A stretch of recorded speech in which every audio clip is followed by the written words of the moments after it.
ശാസ്ത്ര സാങ്കേതിക വിദ്യയുടെ വളർച്ച നമ്മുടെ ജീവിതത്തെ വിവിധ തലങ്ങളിൽ മാറ്റിമറിച്ചുകൊണ്ടിരിക്കുന്നു. ഇന്ന് ഒരു നിമിഷം പോലും ടെക്നോളജിയെ ഒഴിവാക്കാനാവില്ല എന്നതാണ് സത്യം. ആധുനിക ഉപകരണങ്ങളും അറിവുകളും മനുഷ്യനെ മുന്നോട്ട് നയിക്കുന്നു. അതിൻ്റെ ഏറ്റവും ശക്തമായ ഉദാഹരണങ്ങളിലൊന്നാണ് ബഹിരാകാശ രംഗത്തെ ഇന്ത്യയുടെ കുതിപ്പ്. ISROയുടെ നേതൃത്വത്തിൽ ഇന്ത്യ നേടിയെടുത്ത ബഹിരാകാശ വിജയങ്ങൾ മാത്രമല്ല, ആ വിജയം എങ്ങനെയാണ് പ്രതിരോധം ഉൾപ്പെടെയുള്ള മേഖലകളിൽ ശക്തമായ മാറ്റങ്ങൾ ഉണ്ടാക്കിയതെന്ന ചർച്ചയാണ് നടക്കുന്നത്.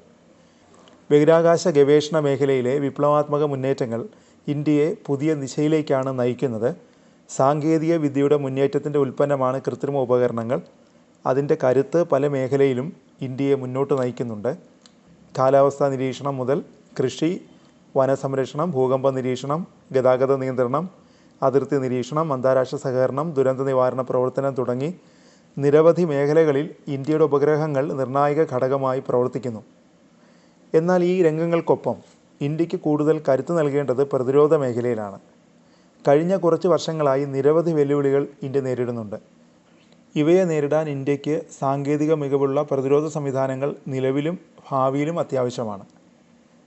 പഹൽഗാമിൽ ഭീകരർ നടത്തിയ ആക്രമണത്തിൽ 26 ജീവനുകൾ ഇന്ത്യക്ക് നഷ്ടമായി.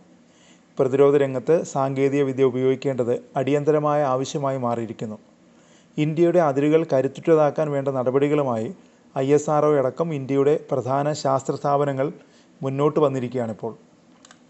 കാൾട്ടോസാറ്റ് 2C, കാൾട്ടോസാറ്റ് 2D, കാൾട്ടോസാറ്റ് 3A, 3B, RISAT 2A എന്നിങ്ങനെയുള്ള ഉപഗ്രഹങ്ങളാണ് ഇപ്പോൾ ഇന്ത്യൻ പ്രതിരോധം കൂടുതൽ കാര്യക്ഷമമാക്കാൻ സഹായിക്കുന്ന പ്രധാന കൃത്രിമ ഉപഗ്രഹങ്ങൾ. അതിർത്തികൾക്ക് മുകളിലായി ഇവ നിരന്തരം നിരീക്ഷണം നടത്തുന്നു. ഭാവിയിലേക്ക് കൂടുതൽ സാറ്റലൈറ്റ് വിന്യാസം അനിവാര്യമാണെന്ന് ISRO chairman doctor V. Narayanan പറയുന്നു. വരുന്ന 3 വർഷത്തിനകം 100 മുതൽ 150 വരെ പുതിയ പ്രതിരോധ ഉപഗ്രഹങ്ങൾ സ്വന്തമാക്കുകയാണ് ഇന്ത്യയുടെ ലക്ഷ്യം. ഈ പദ്ധതി വിജയകരമായി നടപ്പിലാക്കിയാൽ ഇന്ത്യയുടെ നിരീക്ഷണശേഷിയും അതിരുകളുടെ സുരക്ഷയും ഗണ്യമായി വർദ്ധിപ്പിക്കാനാവും. അമേരിക്ക, റഷ്യ, ചൈന തുടങ്ങിയ രാജ്യങ്ങൾ ഇതിനകം തന്നെ ശക്തമായ പ്രതിരോധ ഉപഗ്രഹങ്ങൾ ഉപയോഗിച്ച് ലോകത്തിൻ്റെ വിവിധ ഭാഗങ്ങൾ നിരീക്ഷിച്ചുകൊണ്ടിരിക്കുകയാണ്. അതിനോടടുത്തെത്താൻ ഇന്ത്യക്ക് ഇനി മുന്നേറേണ്ടതുണ്ട്.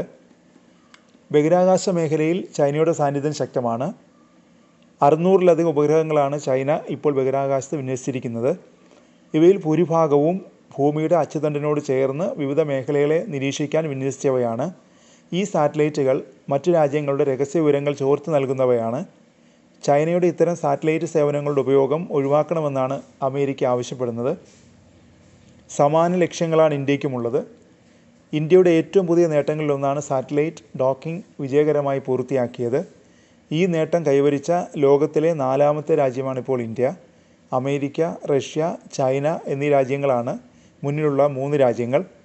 സാറ്റലൈറ്റ് ഡോക്കിംഗ് സൗകര്യം ഭാവിയിലേക്കുള്ള ബഹിരാകാശ യാത്രകൾക്കും അന്താരാഷ്ട്ര സഹകരണ പദ്ധതികൾക്കുമുള്ള പാത തുറക്കുന്നു.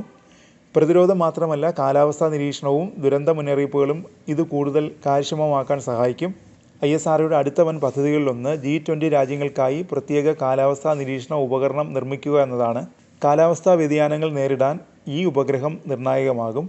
അതേസമയം സുരക്ഷയുമായി ബന്ധപ്പെട്ട ഇന്ത്യയുടെ നിരീക്ഷണ ശേഷി വർദ്ധിപ്പിക്കാൻ കൂടുതൽ സാങ്കേതിക സംവിധാനങ്ങളാണ് നടപ്പിലാക്കുന്നത്.